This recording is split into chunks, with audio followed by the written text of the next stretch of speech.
Un saludo para todos, Dios les bendiga. Seguiremos con el estudio de la palabra. Esta vez vamos a Daniel capítulo 3, versículo 8. Allí dice la escritura así: Por esto, en aquel tiempo, algunos hombres caldeos vinieron y acusaron maliciosamente a los judíos. Oremos. Señor, guíanos ahora en la reflexión sobre esta palabra. En el nombre de Jesús te lo pido. Amén. Ya el evento había culminado, la ceremonia había terminado, los músicos habían tocado sus instrumentos y la multitud se había postrado ante la imagen de oro que el rey Nabucodonosor había hecho. El suceso hubiese pasado inadvertido para aquellos jóvenes tres que no se postraron, si no hay alguien que acusara. Por eso dice el versículo 8 que algunos varones caldeos acusaron maliciosamente. Así que la acusación no fue sincera, fue una acusación hipócrita. Le dijeron al rey: oh rey, para siempre vive. Hay unos hombres judíos que no te obedecen, no guardan las leyes, no son buenos ciudadanos, no te respetan. Ellos estaban fingiendo un respeto, una admiración por el rey Nabucodonosor, pero era pura hipocresía, porque lo que estaban ellos buscando era destruir a estos jóvenes. ¿Por qué maliciosamente? Porque todo lo malo se desprende del egoísmo, porque el egoísmo es la esencia de la depravación. Y el egoísmo da a luz tantos males, entre ellos la envidia. Y seguramente era así, porque ustedes recuerdan el capítulo 1, estos muchachos eran sobresalientes y el rey los encontró 10 veces mejores. Fácilmente levantaría la envidia de muchos, porque es una tendencia del corazón humano la envidia, algo contra lo cual hay que luchar en el nombre de Cristo. Y entonces el capítulo 2, cuando Nabucodonosor elogió a Daniel por haberle interpretado el sueño, Daniel habló a favor de sus amigos y el rey los puso en puestos de responsabilidad. Así que la envidia es propicia cuando el corazón cede al egoísmo y a la codicia. Dice la Biblia, la historia del rey Saúl, cuando él volvía de la batalla junto con David, después de que David había vencido a Goliat, salieron las muchachas en coro cantando: Saúl dio sus miles y David a sus 10,000. Cuando el rey Saúl escuchó el canto, el coro de las muchachas y la alegría que expresaban, especialmente por David, dice que se enojó en gran manera, porque la envidia, cuando se alberga al corazón y se la permite, va a causar que tú te enojes por el triunfo de los demás, por la superación de otros. Cuando alguien alcanzó más que tú, cuando alguien triunfó más de lo que tú hiciste, entonces es natural que el corazón humano egoísta dé a luz la envidia, y entonces se despiertan estas cosas depravadas y malas. Y Saúl se enojó en gran manera y dijo estas palabras: a David atribuyeron 10,000 y a mí 1,000. No le falta otra cosa más que le den el reino. Entonces empezó a preocuparse por su seguridad personal, por su estabilidad, por su trono, porque así es el egoísmo, así es la envidia. Cuando se alberga en el corazón, se aborrece a los que triunfan, no se alegra por el triunfo de los demás y empieza a preocuparse por su yo, por su ego, por su seguridad, por su puesto, etc. Qué horrible, qué terrible es este pecado. Pues fue este pecado el que causó la caída de los seres superiores en el cielo. Lucifer envidió a Cristo y pudo seducir la tercera parte de los ángeles del cielo por ese mismo pecado.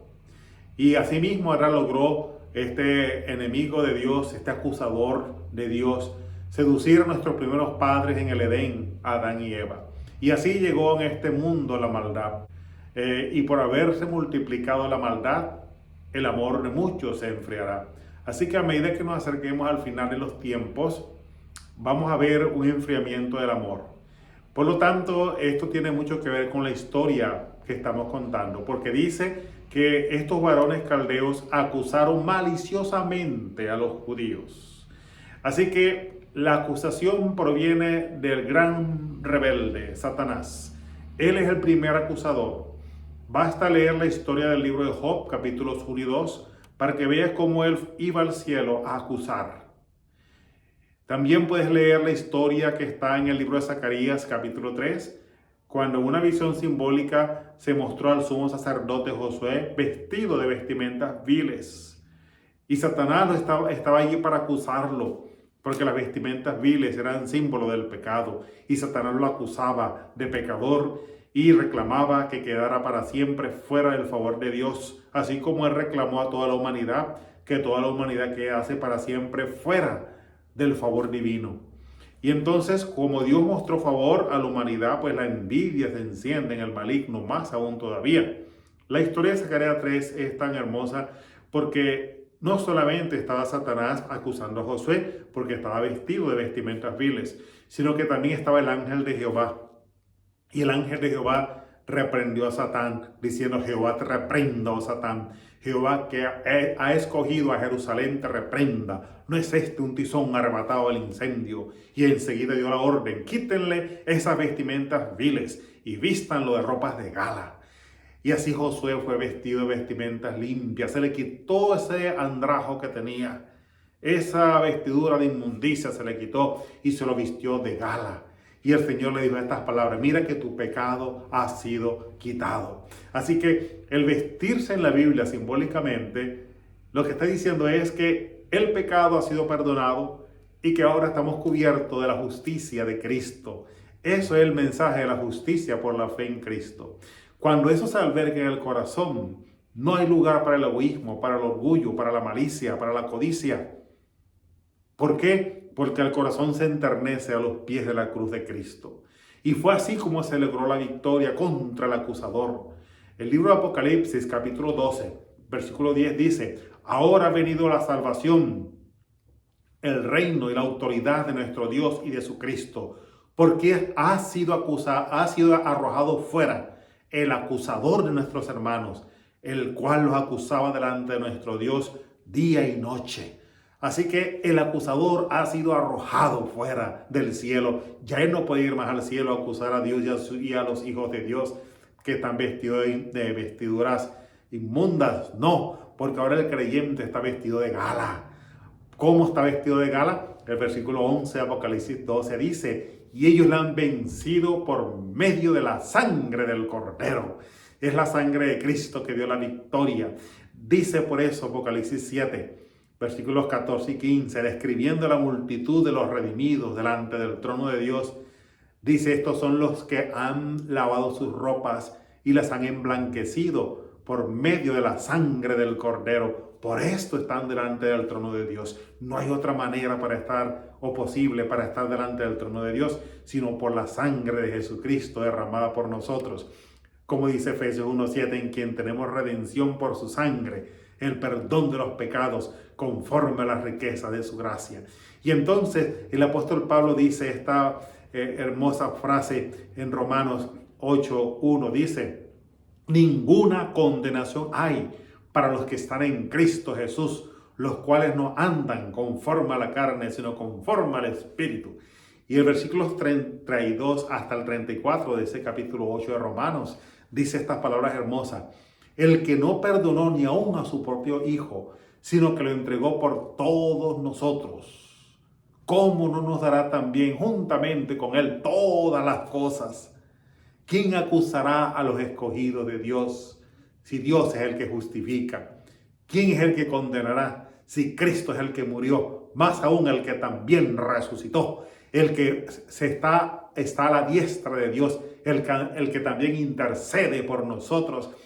Nadie puede contra los hijos de Dios. No hay condenación, no hay acusación que valga. ¿Por qué? Porque ellos han sido perdonados por la sangre de Cristo y están limpios delante del trono de Dios, porque se han arrepentido y han confesado sus pecados, han confesado su pecaminosidad, y el Señor les ha perdonado y les ha vestido de vestiduras de gala. El diablo no puede condenarnos ni acusarnos de estar vestidos de andrajos, porque estamos vestidos de la justicia de nuestro Señor Jesucristo.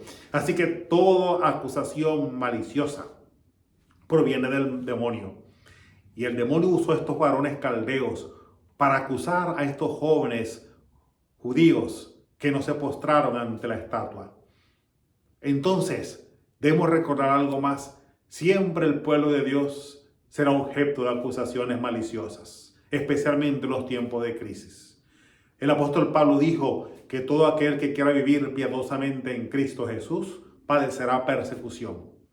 Y la palabra de Dios dice, ¿verdad?, en la historia de Elías, como la registra el capítulo 18 de Primera de Reyes, cuando el rey Acab se encontró con Elías, el cual había sido ya acusado maliciosamente de todos los males y las desgracias que estaban pasando en Israel. Había una sequía, 3 años y medio sin llover, y cuando el rey Acab lo vio, le dijo: ¿eres tú el que perturbas a Israel? Le dijo Acab a Elías, al profeta de Dios, y Elías le dijo: yo no perturbo a Israel, sino más bien tú y la casa de tu padre, dejando los mandamientos de Jehová. Porque hay una manera solamente como podemos dirigirnos a los mandamientos de Dios. Fíjate las palabras de Cristo. En el libro de San Juan, capítulo 14, voy a compartir unos versículos contigo. Dice allí la palabra del Señor: el que tiene mis mandamientos y los guarda, este es el que me ama. ¿Te das cuenta? Cuando la ley de Dios está en el corazón, el hombre ama a Dios sobre todas las cosas y a su prójimo como a sí mismo. Y Jesús dice aquí: el que tiene mis mandamientos y los guarda, este es el que me ama. Estoy leyendo de Juan 14, versículo 21. Y luego continúa diciendo estas palabras: y el que me ama será amado por mi Padre, y yo lo amaré y me manifestaré a él. Por eso Elías dijo: yo no perturbo a Israel, sino tú y la casa de tu padre, dejando los mandamientos de Jehová y sirviendo a los Baales. El amor de Dios estaba en Elías. Por esa razón la predicación de Elías a favor de la humanidad de sus tiempos, ¿verdad? Y también Jesús dijo las palabras siguientes registradas en el versículo 23. Dice así: el que me ama, mi palabra guardará, y mi Padre lo amará, y volveremos y vendremos a él y haremos morada con él. Qué lindo, ¿verdad? Porque Dios mora en el corazón que ama. El amor es la esencia de lo bueno, de toda la bondad, de toda la pureza. Así como el egoísmo es la esencia de la depravación, el amor es la esencia de todo lo bueno.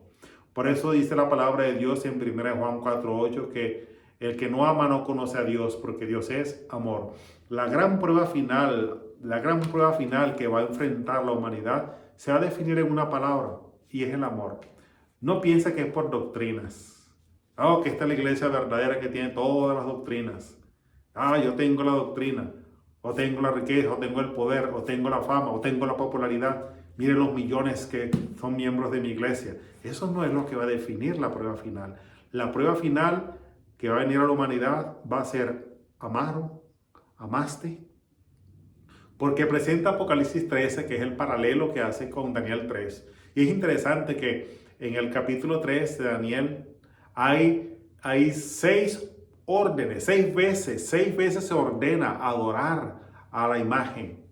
En el libro de Apocalipsis, 6 veces se advierte para no adorar a la imagen de la bestia. Hay un paralelo, una conexión interesante.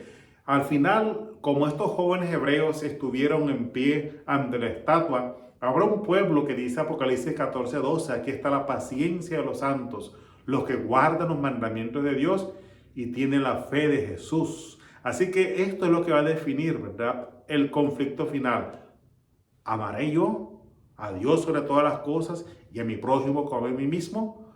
Porque el egoísmo va a hacer que los que tengan el poder, la Babilonia mística final, Daniel es un evento de Babilonia, Daniel 3, Apocalipsis habla de una Babilonia mística, espiritual. Esa Babilonia, el mundo entero estará sometido a ella, y esa gran Babilonia va a hacer que ninguno pueda comprar ni vender. Esa Babilonia va a decretar la muerte de quien no adora la imagen de la bestia. Esa Babilonia va a demostrar que no ama. Puede tener mucha apariencia, van a hacerse milagros, maravillas, dice Apocalipsis 13, prodigios enormes se van a hacer que dejarán al mundo impactado por las grandezas y los milagros y las señales y las cosas potentes que se van a ver en el mundo realizados por la Babilonia mística. Pero la gran pregunta es: ¿amas Babilonia? ¿De verdad que amas? Cuando impides comprar y vender, cuando decretas la muerte de aquellos que por razón de su conciencia no aceptan o no se postran ante la imagen de la bestia que estás creando. ¿Ama Babilonia de verdad? Así como en la Babilonia antigua, ¿amaron a estos tres muchachos? ¿De verdad que los amaron? Entonces, el amor es lo que va a definir realmente quién es de Dios y quién no lo es. Que Dios te bendiga a ti y a mí también y nos guarde y nos ayude a amar, que ese principio del amor esté en nuestros corazones. Te invito a orar. Padre, ayúdanos a amar, líbranos del egoísmo, Señor, y guárdanos de todo mal y de todo pecado y cuida nuestras familias en el nombre de Jesús. Amén. Que Dios te bendiga ricamente.